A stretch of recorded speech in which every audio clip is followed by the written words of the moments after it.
the 6th of January, 1945. Cologne, Germany. Snow turns to grey slush where engines idle too long. A Panther sits hull down at a crossroads off Komödienstrasse, gun prelayed to the corner where American tanks always nose out. Through Zeiss glass, the gunner watches a sagging tramline and a blown shop sign ticking in the wind. He breathes on 4. The loader's palm rests on a fresh PZGR. 39. They have killed Shermans here all month. The geometry feels solved. A dark bow enters the kill gap and does not flinch. No wide Sherman yaw hunting for angle. The turret holds like it is waiting for the street to come to it. The gunner touches the trigger too late. The shock that arrives is not his. A 90mm hit rams through the frontal arc, and the fighting compartment lifts in orange. Paint turns to liquid. The second impact claws under the mantlet, and the air folds flat. The commander half forms a correction, finds only heat on his teeth. The American tank eases forward, one track-length gun steady like a man stepping over a hose. Steam rolls from the Panther's open hatch and vanishes. Brass skitters on stone. The German gunner blinks hard against the light inside the scope and understands the silhouette is wrong. A heavier mantlet, a barrel that does not hunt, a platform that arrives already solved. No radio call, no order, just heat. The street goes electrically quiet like someone pulled a fuse from the city. Snow lands on black steel and flashes to vapor. The gunner reaches for the throat mic and never finishes the sentence. By January 1945, the Western Front is a pressure chamber. The Ardennes offensive has burned fuel and veteran infantry for a few weeks of motion and then stalled in snow and wreckage. Towns along the Ruhr are turned into angled fire traps. Bridges are wired. Every long street is a thesis about who fires first. Germany is paying for hours with machines it cannot replace, yet at street level a familiar confidence holds. Panther and Tiger still mean one thing. To most American crews, the road ends here, unless you win the first sight picture. Optics are clear, gunners are drilled, and kill zones are pre-sighted down to the brick seam on the third doorway from the corner. That aura earned across 2 years of ambushes and long-range gunnery still buys the defender seconds and seconds in a city decide who climbs out. American armor is tired but not slowing. Railheads are stacked with crates and final drives, maintenance tents run under floodlights, and recovery vehicles drag the wounded back into circulation like parts on a line. The weakness is known, and simple, the common gun on the common hull forces knife fights that cost crews. At 150 meters against German glass and a high-velocity gun, a Sherman must swarm hide behind smoke, beg for a flank and accept bleeding as the price of movement. If that dynamic lasts into spring, Thor the road to the Rhine becomes a ledger of burned fuel and stalled blocks where every corner asks for another platoon. The stakes are not a single tank duel on a postcard street. They are whether an army can keep pace with its own timetable. High Command wants crossings before the river becomes a defensive line that winter steel cannot punch quickly. Infantry want armor that can force entries without turning each square into a memorial. Air and artillery can crater map squares, but in cities the argument closes to brick track site and the seconds between a stopped hull and a settled gun. Germany needs only to delay. Every day civilians are evacuated east factories, strip towns for metal, and commanders reshuffle the last trained crews to the next box of streets. A few more weeks of forced American caution turns into months of defense in depth. German crews believe they can still buy those weeks. The myth has evidence. Gunnery logs full of first-round kills at 600 meters in clear weather. Late 1000, 944 memories of Shermans burning in hedgerows. Stories of towns where a single heavy sat a crossroad like a steel. Checkpoint and wrote the day's traffic. The men inside those turrets expect the same physiology from their opponents, the wide swing, the hesitation before the shot, the telltale search in the glass. Confidence is not theatre. It is muscle memory that has paid out before. Across the line, American battalions receive something new enough that the manuals are still damp. A heavier gun and a turret that holds its picture after the break change what counts at city distances. The question stops being whether you can pen a cat at 800 meters in a field and becomes whether you can end a fight in 3 seconds at 200, while both hulls still rock from the stop. The answer is not a miracle shell. It is repeatable behavior traverse that does not bog on rubble stabilization, that shortens the wobble loaders who can find the right shape, blindfolded engines that will push steel through broken masonry without coughing the sight off. Target. If that package arrives in time and in enough places, Germany loses the only currency left on the Western Front, the ability to make the attacker slow down in towns. If it does not, every neighborhood becomes another attrition box where the defender's glass and first shot drill set the price of every block. At campaign scale, this determines whether bridgeheads appear on schedule, whether supply columns can roll through intact roofs instead of under smoke, whether divisions hit the river with tanks that still have crews in them. So the crossroads in Cologne is not an isolated postcard. It is a test of whether industry can convert ocean crossings and rail deliveries into seconds saved in a site. It is a test of whether doctrine can bend fast enough to match a new mass and a new gun to the one place the German myth still lives the corner at 200 meters. If the attacker can enter that gap without flinching, the aura evaporates. If the defender forces the old flinch a few weeks longer, the map slows, the river hardens, and the winter's bill comes due in bodies and fuel. Both sides understand the math without speaking it. Germany needs the cat to hold the street and the clock. America needs a turret that does not hunt. One more town won by seconds decides not just that street, but whether the next town must be fought house to house or passed at walking speed while black steel cools behind. At street distance, the argument is decided by what still works, while the hull is shaking. A Panther owns a clean lane at 800 meters because the glass is sharp and the round stays flat long enough for the gunner to breathe, settle and press without hurry. In a city, that lane is gone. You stop hard, the nose dips, tracks, climb brick and broken curb, the sight picture swims and 3 seconds become the whole war. Whoever holds a steady picture first ends the exchange. Whoever hunts in the glass dies, trying to find the old comfort. German crews come into corners with earned confidence. Their routine is simple and lethal. Pre-lay the kill gap, feel the elevation wheel with fingertips, so the reticle rides the doorway. Seam demand a perfect first shot, or do not shoot. The high-velocity 75 makes that discipline pay. At long lanes, it writes through a Sherman's front like a hard remark. Even at 200 meters, the advantage feels the same until the other turret refuses to search. That breaks the rhythm in the gunner's body before it breaks the math. The new American nose arrives heavier in the mantlet and calmer in the glass. The 90 is not about bragging rights. It is about ending the wobble a beat sooner and turning close range into a guarantee instead of a prayer. The loader's world is touch and muscle memory, not caliber charts. He knows the shape of the capped arm around the weight shift in his wrist, the way the case seats when the breech face is clean.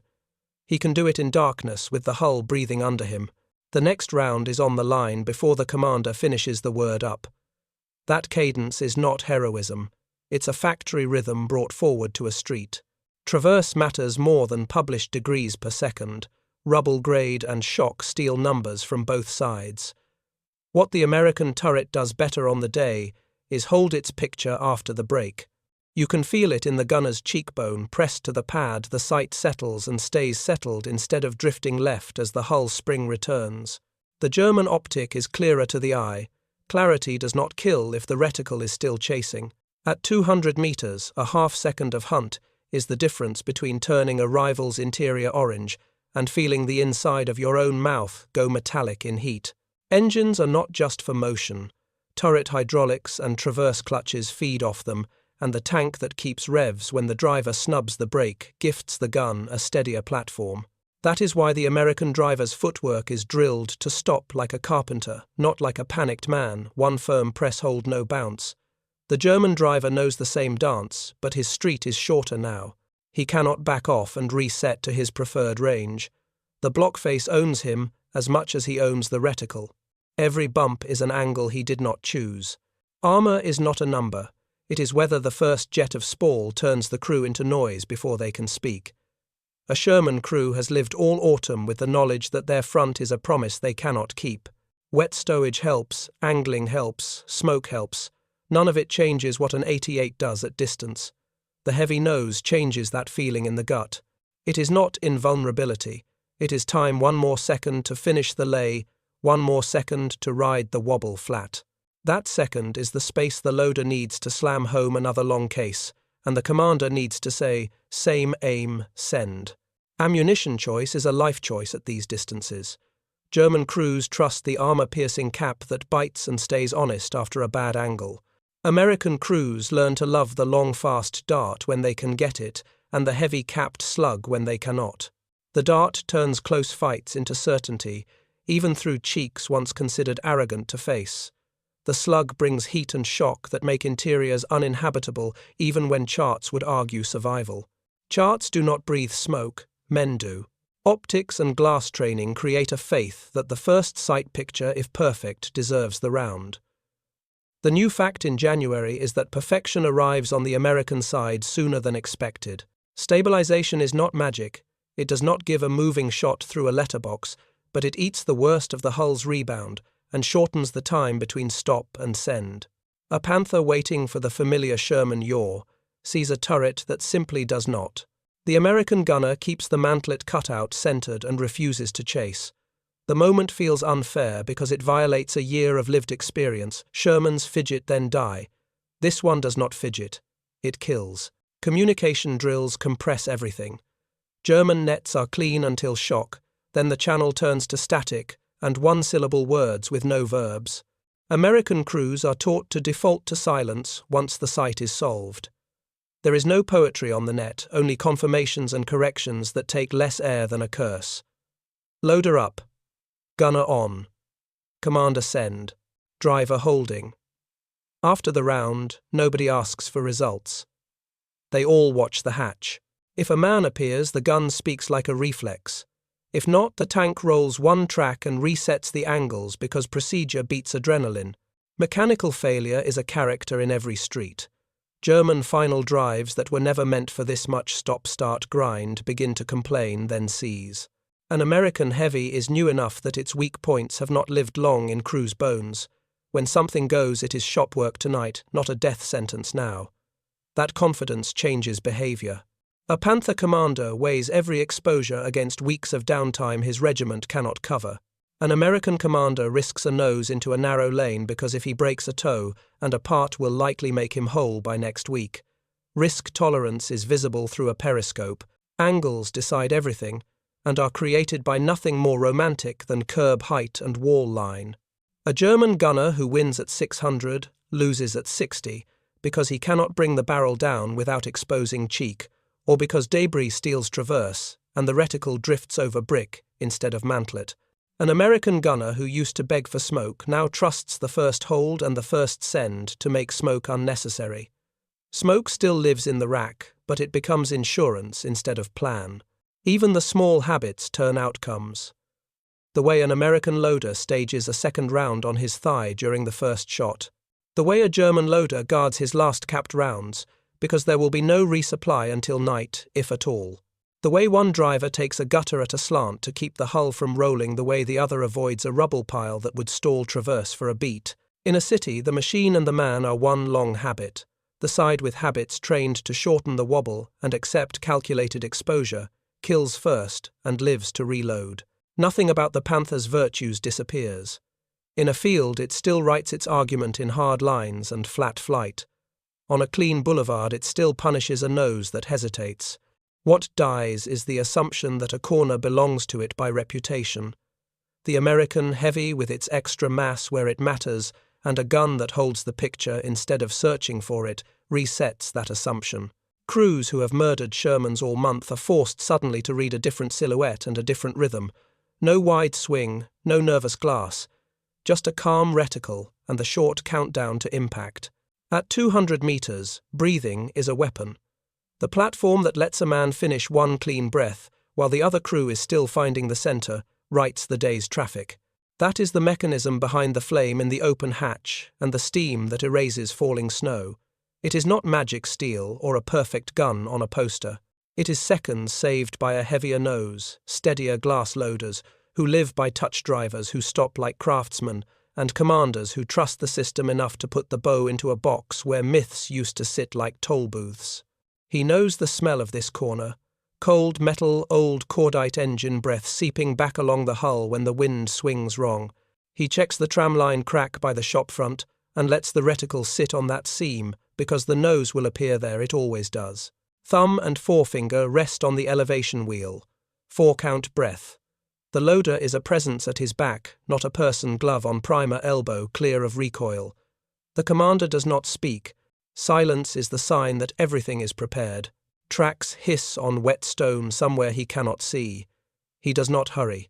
The last 10 kills began like this, and ended the same, a wide green nose, a little uncertain yaw, while the other man fought his own nerves, then the shot that opened the front and let orange light out. He forces a slow blink so his eye does not dry. He has time. A bow edge slides into his glass, and the muscles in his neck do a small involuntary thing. The shape is heavier at the mantlet. The turret does not swing wide. It holds. His body, trained to wait for the hunt, does not get it. The strangeness is physical before it is thought. He hears his own breath louder than the engine. The commander's hand tightens on his shoulder and releases. He presses, but the answer is not his. The floor lifts. The sight becomes a rectangle of light and glare, as if someone opened a furnace into his face. His teeth click. Something sweet metallic flowers at the back of his tongue. He understands 2 things at once. The first shot landed, and the other turret never searched. He reaches for the throat mic, groping inside heat, and finds only a wire that goes nowhere. The second impact removes the air from the world. The loader brushes his side and then is gone, not away, just gone, and the gun breech shines white for a moment like glass before it blackens. He tries to speak a correction that no longer matters. His left hand thinks it is still holding the trigger. Steam moves across the inside of his scope and the image becomes a smear with a dark circle in the center. His brain looks for the old rhythm, shoot, adjust, finish them fleeing, and finds only a smooth, calm gun in the other street that does not need a second thought to end the whole day. Across the street, under a different smell, oil, warm canvas, damp something like hot pennies, the American gunner keeps the mantlet cutout centered. He learned to wait through the break, not over it. The first breath is for settling glass, the press begins on the second. His cheek knows the pad. The recoil will jog his jaw but not bruise if he places right. He feels the driver ease into the stop like closing a door without waking a child. The sight wobbles small, then the wobble dies. He sends. Noise becomes pressure. The tank flexes and then it is quiet again in the way only inside a tank can be, where the sound goes somewhere else and the crew is left with a memory of it in their ribs. He does not ask where he hit. He keeps the sight where it was because hatches exist. The loader's gauntlet brushes his shoulder with the long case, the mouth of the round straight in like a handshake. The breech face kisses and locks. Up. The word does not need a reply. He watches the hatch because he has learned not to look at the flame. The hatch opens a finger's width and then sits open mouth, gulping snow that turns to vapor at the lip. Steam ghosts up and is gone. No one climbs. He holds 1 beat longer than habit. The commander says, 1 track, and the driver tastes the pedal, moves the whole world forward, the width of a boot, stops without bounce. The sight does not drift. He could shoot on that stop again if he needed to. He does not need to. He blinks because the light in the scope is bright, and it insults his eye. The picture resolves black paint moving like syrup, trickles of flame, soft at the edges where oil pools. A shell casing skitters somewhere low and aft with a tinny, irregular sound that means the floor got it instead of the catcher's bin. The loader already has the next shape ready, elbow notching into the space that allows the commander to keep a view through his own slit. No one says good hit. That does not exist here. There is only next. Back in the burning hull, the German gunner's world shrinks to habits that cannot save him. He counts a breath, because counting has always bridged panic. He finds the traverse wheel by shape and experiences the absurdity of moving a gun that is no longer a weapon, but a hot block of stuck metal. He tells himself there is time for 1 correction, because there has always been a second before the second round, but the second round has already happened. His skin crawls with a heat that is not yet flame, and he notices with the clarity that arrives at the edge of anything that the other tank never raised its nose, and never showed him the little flinch at the break he was waiting for. The realization carries no anger, only a physical despair, like stepping down for a stair that is not there. The American commander tastes copper. It happens every first shot. He drags the taste to the back of his throat and files it as noise. He marks the cross street on a mental grid only he sees and says, left facade, second window possible tube, because infantry with a tube are worse than a dead cat. The bow machine answers with a short, contemptuous reply that isn't contempt at all, just the procedure that keeps men living. He keeps the main gun on the hatch. He cannot help it. The brain wants to be sure. The brain knows that assurance is a luxury in a lane like this. He lets the want exist and does not indulge it. The loader's breath is in his ear, and then not.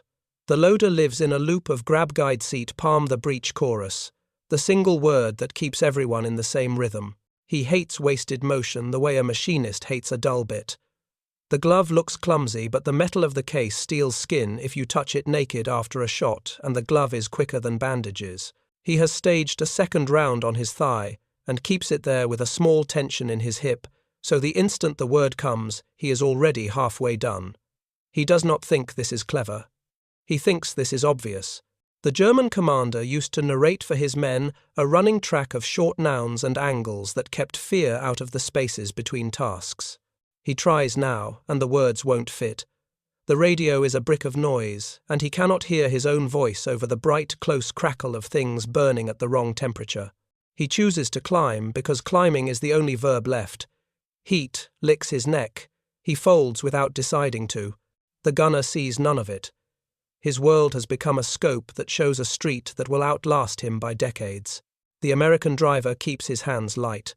The temptation is always to tense and squeeze control out of the levers when the world is loud, but that gives the gunner a platform that lies. He stops as if laying a tool on a workbench. He feels the hull release a breath he did not know he was keeping, and ghosts the clutch to avoid the little rock that would take the sight off true. He is aware of walls the way a swimmer is aware of pool edges without looking at them. He gives the turret the street it needs, and nothing extra. Shots somewhere else crack and drum. They sound small. Everything sounds small after a main gun inside the hull. The crew edits without speaking which noises belong to them, which noises are for later. The commander lifts his eyes through the slit and sees snow land on black steel and vanish, and he knows that the street will hold this smell long after they have turned the corner. He does not add weight to the thought. He pushes the platoon net for the next call and keeps it clean. A cross street taken one cat, no longer a factor, infantry left advance. A civilian shape moves behind a window with a sheet pinned as a curtain. The gunner refuses to look. The barrel stays where the habit book says it must. He feels the loader's next round kissing the breech with the care of a man placing glass on a rack. He feels his own cheekbone against the pad, and the little twitch in his eyelid that always arrives a minute after the shot. He lets it twitch. He does not rub it. He breathes the second breath of the cycle and lets the world be only lines and angles again. Inside the dead hull, the German gunner's hearing comes back in pieces as if someone is turning the world up in steps. He catches a single clink that must be his own casing, finally settling under something heavy. Snow silently detonates into vapor on the ring around the open hatch. He thinks for no reason, except that the mind hunts familiar tracks about how the other gun did not move after the stop, how it waited like a patient man waits for a kettle to boil. He does not know the word the other crew uses for their new calm. He knows the feeling of it arriving in his bones a moment before the first hit. Across the way, the American crew rolls one track length because the book says roll one track when the picture is done. It is not arrogance.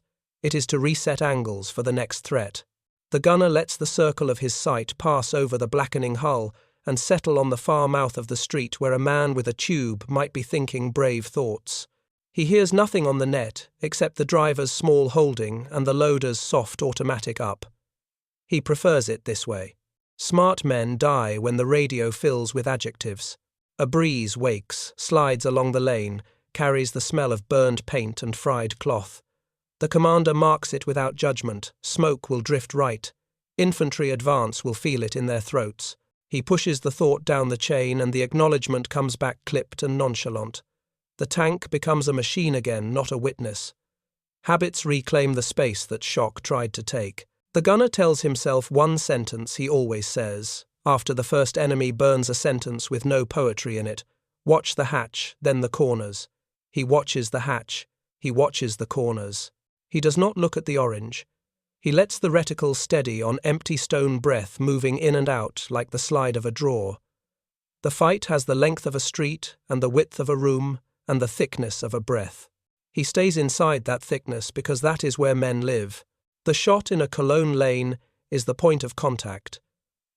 What makes it inevitable is the system that put that gun, that crew and that behavior on that street on that day. The United States fights with loops. Germany fights with pedigrees. Loops beat pedigrees when the fight becomes a schedule problem. Learning comes first. American units do not treat losses as verdicts. They treat them as lab notes. A battalion that loses 3 Shermans to a cat at 200 meters writes a short, ugly list: we hunted in the glass. We bounced the sight on the break. Our second round was late. That list feeds up through an S3 and an ordnance liaison who has a name and a truck. The answer is not a lecture. It is a kit, a drill, a change in pacing, and when it exists, a new nose with a gun that ends the wobble. The loop time is measured in weeks because the parts already exist in crates with standardized threads, and the authority to swap them is delegated down to men with dirty hands. Germany learns too, but it is learning inside a shrinking box. Fuel coupons cap how many times a crew can practice the exact stop and send that saves lives in a city. Veteran loaders and gunners cannot be cloned. Green men come up with hands that don't yet know the weight of a long case in the dark. Where the United States accepts breakage as the price of iteration, Germany treats breakage as betrayal because replacing a final drive is a campaign, not a task. That creates doctrine that preserves equipment and veterans, and doctrine that preserves equipment seeds initiative in cities where initiative is a 3-second commodity. Industry acts like permission. On the American side, permission looks like this: risk a new turret in a fight, because if it breaks, you will have a tow by night and a part by week's end. Fire more smoke than you need because resupply is a day away, not a prayer. Drive a crippled hull out of a crossfire because a wrecker exists within radio range, and your maintenance company owns a welder, a lathe, and a bin of bolts that fit everything in your park. Commanders gamble because the calendar says they can, not because they are brave or foolish. On the German side, denial looks like this: keep the cat under a canopy until you have the perfect box to spring, because every hour of exposure consumes irreplaceable life from the final drives and the crew. Decline the tempting lane because the flanks are not sealed. Accept a delay over a kill if the kill risks a mobility kill you cannot repair. Hoard capped rounds because you do not know when you will see more. Commanders conserve because the ledger says they must not, because they are timid.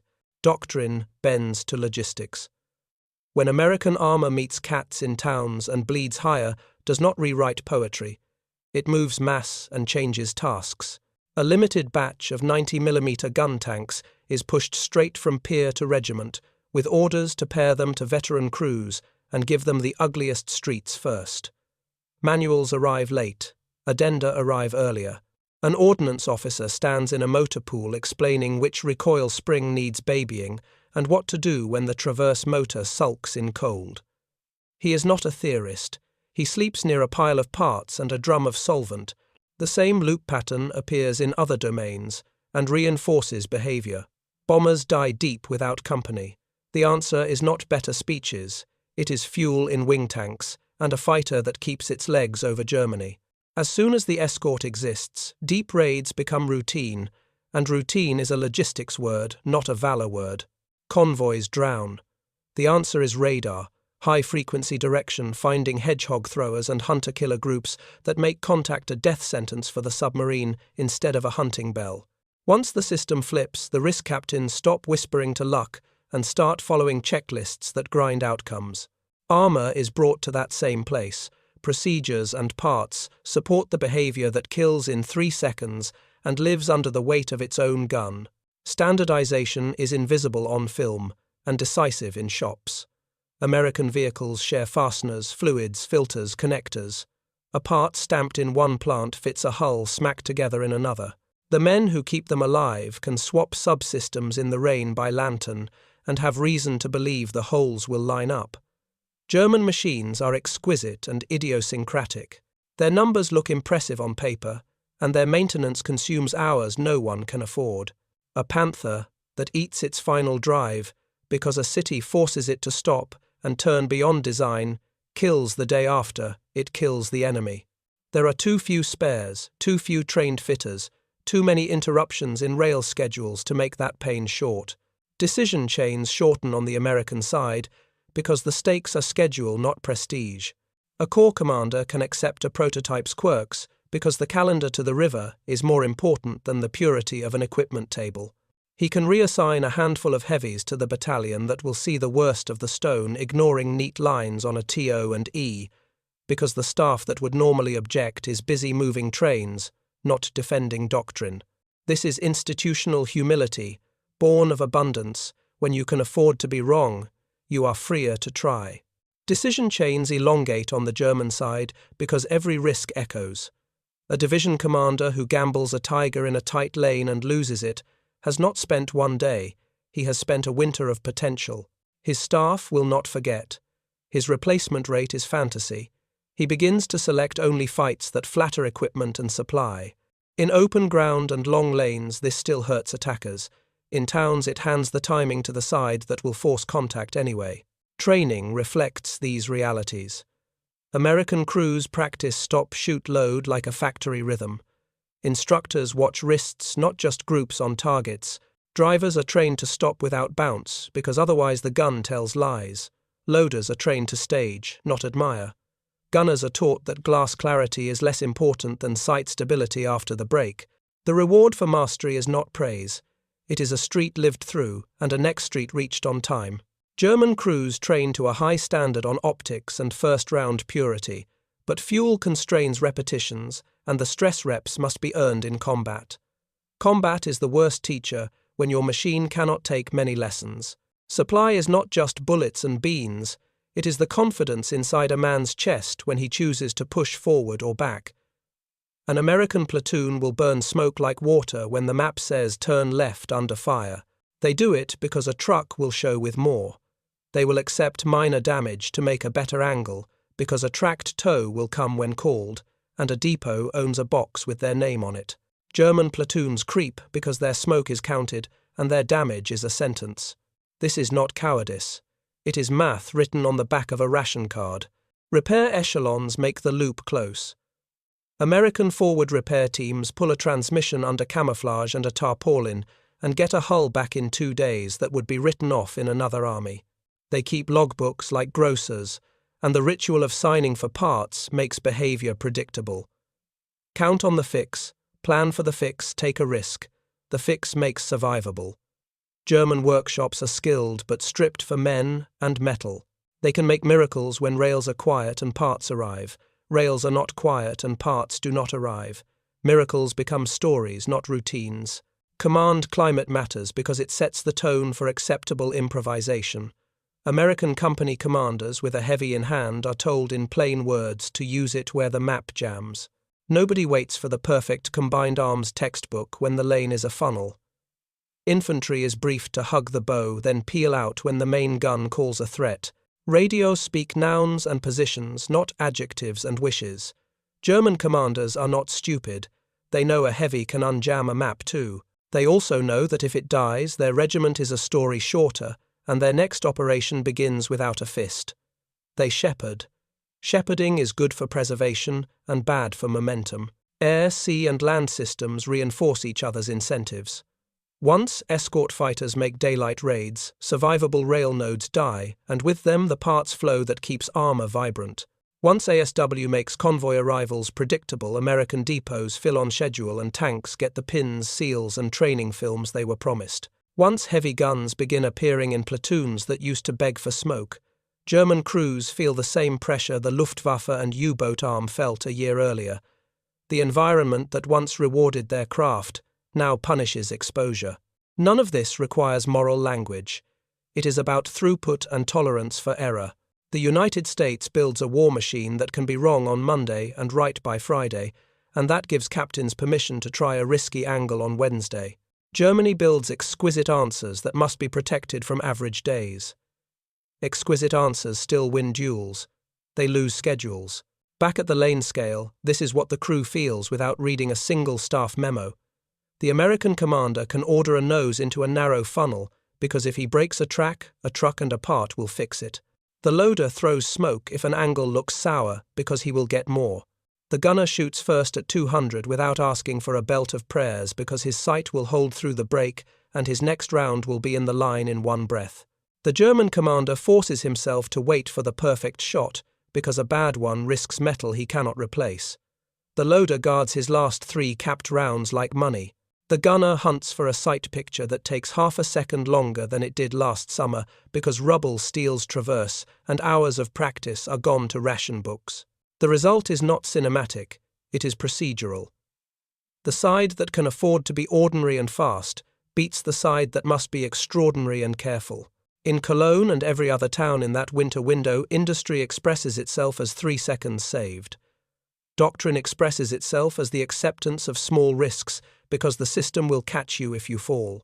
Logistics expresses itself as the silence after a first hit because nobody on that net needs to narrate what spare parts will do tonight. Decision-making expresses itself as a tank that was on a ship a month ago, writing a new rule on a street a continent away. This is how industry beats genius sounds in steel, not louder but sooner. The first round leaves sooner because the glass settles sooner. The second round seats sooner because the loader's world is a practiced factory action. The tow arrives sooner, the part arrives sooner, the next mission orders arrive sooner. Genius survives in the duel. It cannot keep pace with a calendar that never stops. When a crew that expects a fidgeting Sherman instead meets a calm turret with a heavy mantlet and a habit of not hunting, they are not being out-romanced. They are being out-scheduled. From that point, behavior shifts across the front. German armor begins to avoid tight towns unless infantry screens and perfect boxes exist. American battalions begin to treat heavy enemy tanks as problems to process, not names to fear. Reports lose adjectives and grow timestamps. The war becomes what it always was underneath the posters, a contest of who can turn lessons into parts, parts into drills, and drills into seconds saved in front of a doorway. The film from Cologne captures a flame. The ledger behind it explains why the flame keeps appearing in different streets until the river crossings happen on time. They do not write it down that night. They do not have to. It lives in the way men move the next morning. Crews who once treated a town as theirs by default begin to mark doorways with suspicion. The habit that used to calm, pre-lay the gap, wait for the yaw, punish the fidget, no longer pays reliably. Somewhere between January snow and thawing gutters the pattern broke. Not by sermon, by seconds. The old belief had bones. Big cats had ended days with one clean shot so often that the body trusted the routine more than the man's mind did. Glass like winter air. A first round that read through armor like a rule. Streets that bent to geometry. The opponent's nose telegraphed its fear with a wide swing and a hunted reticle. Even when numbers pressed, confidence made up the missing steel. Hold your box. Force his nerves to betray him. Then leave before artillery remembers your name. For 2 years that paid. The lane in Cologne, one of many lanes in many towns, puts a camera on the instant the wage stops arriving. A turret that never yawed appears. It holds. The first hit belongs to the wrong side. The second follows with the indifference of procedure. The catastrophic part is not that a Panther burns. Panthers have burned before. It is that nothing in the picture fits the story the German crew has told itself. Since Kharkov and Normandy, the attacker must flinch. The attacker must search. The attacker must beg the street for permission. Here, the attacker simply does not. After that, language in reports begins to change shape. Phrases that once asserted control, engaged at advantageous range, withdrew clean start, sharing space with hedges, enemy heavy, advanced under fire, first round hit at close distance, avoid narrow approaches without infantry screen. The edits are small, then common, then assumed. Units that prided themselves on running a town with a single big gun start asking for more screens, more mines, more time. They are not cowed. They are recalculating a world where the other man's turret arrives solved. Tactically, the shift is visible to any private with a pair of eyes. Fights once taken on reflex are weighed. Streets once treated as stages become hazards unless conditions are perfect. Commanders who risk a cat to clear a choke now do so with a taste in the mouth that was not there last autumn, a metallic doubt that the old certainty will hold for the 6 seconds they need it. A heavy stalled in broken curb no longer means a short delay and a heroic exit. It means a wrecker that may not come, and a regiment that will run thin next week. Instinct drifts from dominate the cross to do not bleed for a symbol. On the other side of the line, the temperature of the net lowers. American platoons speak in time and angles because time and angles are what they own. A heavy enemy tank is no longer a premise that pauses movement. It is a task to be processed. You watch the hatch roll one track, reset the picture, and advance infantry under the umbrella of a gun that holds after the break. The act that used to feel like audacity, putting a nose into a box where cats have written obituaries, starts to feel like work. The collapse is mental before it is statistical. A German gunner who has killed a dozen Shermans cannot reconcile the calm circle in his glass with the explosion in his hull. The body tells him first a subtle recoil in the spirit, like reaching for a step that is not there. He will make a better box tomorrow, he tells himself. He will wait longer. He will demand a perfect picture. He will live in doctrine like a monk. None of that helps if the other turret does not hunt. The point is not that his machine is suddenly bad, it is that the assumptions around which he built courage are no longer true at city distances. Air and sea had already taught this lesson. A year earlier, the Luftwaffe learned the sky was no longer a place for craft to decide outcomes because escorts extended reach until every raid was routine, and routine was death to the few. Submariners learned that a contact was not a feast bell, but a sentence when pings stacked to hedgehog patterns and the ocean stopped forgiving exposure. Armor joins that choir. Where there was aura, there is punishment for lingering. Where there was the pleasure of mastery, there is the urgency of not being seen in the wrong lane for the wrong 3 seconds. Behavior follows. Reconnaissance grows cautious in towns. Battalion orders that once opened with confidence about long streets shift to diagrams of infantry screens and alternative axes. Retreats under smoke happen earlier, not as a last pride-saving trick, but as a first tool. The public story, the one told to civilians, to newspapers, to the men before they sleep, still praises steel and names of cats. The private story, the one that sits in stomachs, admits that a new American nose and a new rhythm have taken the corner away. There is no ceremony when a myth dies, no bugle, no milestone, just small choices that accumulate until even the bravest man lives inside them. A commander who would have idled at a cross to harvest targets now parks behind the second row of buildings and waits for infantry to ladder windows. A gunner who once breathed on 4 and pressed on certainty now looks for side angles he used to disdain. A loader who guarded capped rounds like money continues to guard them, but he feels the guarding change from husbanding victory to staving off waste. They are still dangerous. They will still kill men in burned coats and melted goggles. They are no longer the shape that stops an army by standing still. The collapse is honest. It does not slander the old days. It simply records that a system arrived at the point of contact with enough gun, enough parts, enough permission to risk, and enough practice to turn a corner into a schedule item. The German side feels the weight of that schedule in their bones, even if they never see a factory or a railhead. They feel it in the way the other turret does not fidget, in the way the second round is there before a sentence can be finished, in the way a burning hull produces no panic on the enemy net, only a measured roll forward and a new angle. Men adapt. They always do. But adaptation here looks like contraction. Fewer town fights on terms the cats like. More withdrawals to lines where range matters and stone does not. More hope assigned to weather and chance and the enemy's mistake because the checklist on the other side has shortened the role of chance.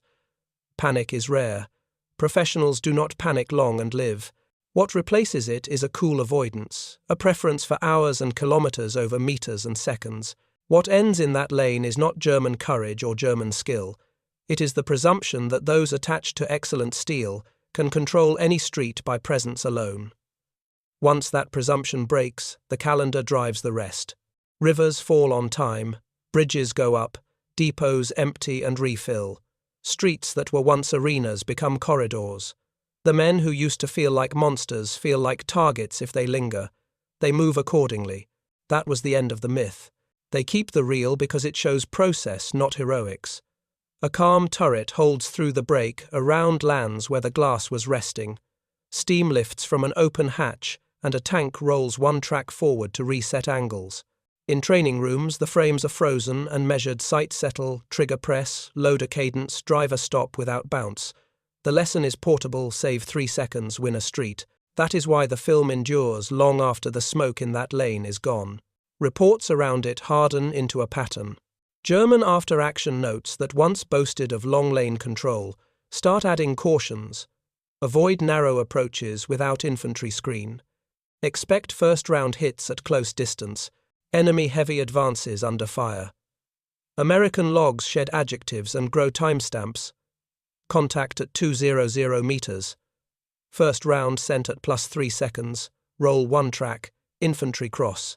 The street that used to belong to aura becomes a workplace for procedure. Up the chain the schedule moves. River crossings go in roughly when planners said they should. Supply columns nudge through towns with roofs still on them, because lanes are processed instead of contested. Recovery vehicles work like undertakers with a ledger collect, repair return. Shops turn night into daylight, power-swapping transmissions under canvas, while trains deliver the next bin of bolts that fit everything. The point is not that a single new tank appears, it is that the system that feeds it keeps tempo in weather and ruin. German engineers do what engineers always do. They examine what killed their men. Captured American kit goes under calipers and notes. The verdict is quiet and specific. Welds are plain but consistent. Connectors repeat from vehicle to vehicle. Tools match bolts across platforms. Traverse motors tolerate dirt and cold better than expected. Optics are inferior in clarity, but mounted to a gun that holds its picture earlier than the numbers suggest. Ammunition packaging is crude and fast to handle. None of it feels elegant. All of it feels available. The line that circulates in shops and schools is not poetry. Our devices are finer. Their system is faster. Industry beats genius because schedules kill myths. Behavior changes because the incentives change. German heavy armor in towns shifts from hold the cross and harvest to buy time and survive. They choose lanes with more exits. They wait for infantry ladders. They decline hunts that would have been reflex a season earlier. American platoons do the opposite. Heavies go first into the ugly box, not last. Gunners refuse to chase. Loaders stage the second round on a thigh. Drivers stop like carpenters lay tools. The net stays cold. Nobody narrates a burning cat. The tank rolls the angle, resets infantry passes under a gun that will speak again in 3 seconds if asked. The legacy spreads past one winter. Stabilization stops being a novelty and becomes a baseline expectation. Shorten the wobble, shorten the fight. Turret drives and brakes get designed for rubble, not parade squares. Training films teach wrists and breath, not just ballistics. Maintenance doctrine assumes forward repair as a way of war, not a miracle. Procurement quietly favors the part that fits everything over the part that dazzles on a chart. The next generation of crews inherits habits born in streets like that one. Watch the hatch, roll 1 track, ignore the flame, solve the next corner. For Germany, the memory is different. The lesson is not that their machines were suddenly poor. It is that the environment turned against craft. When escorts made deep raids routine, the Luftwaffe's skill could not write the sky back. When radar, HF, DF and Hedgehog made contact, a hazard submarine mastery could not buy enough luck. When a calm American turret with a heavy mantlet arrived at 200 meters and refused to hunt the big cat's long lane thesis, no longer owned a corner. You can still be brilliant in such a world. You just cannot be timely. Artifacts remain. A burned hull on a Cologne street, penciled notes in a German test shop about American thread standards, a maintenance card with grease on it that lists the same filter for 2 different vehicles, a training clip paused on the instant a sight stops moving. None of them carry speeches. Together they explain why the next weeks looked the way they did. Crossings on scheduled bridges held fuel, moving towns past at walking speed while black steel cooled behind. 2 questions for the men who count seconds and not slogans. If the 90mm gun tanks had reached Europe half a year sooner, would heavy German armour have mattered beyond the repair trucks? If a Panther or Tiger is better in gun and glass, but cannot be risked or replaced? Is it better where fights are decided in 3 seconds at 200 meters? The thread we follow next stays with the same myth and the same schedule. The so-called perfect German medium, the Panther, meets what many Americans called cheap because there were so many Shermans backed by a system that refused to slow down. We will put them into the same kind of street, listen for the same 3 seconds, and see which habit survives the corner.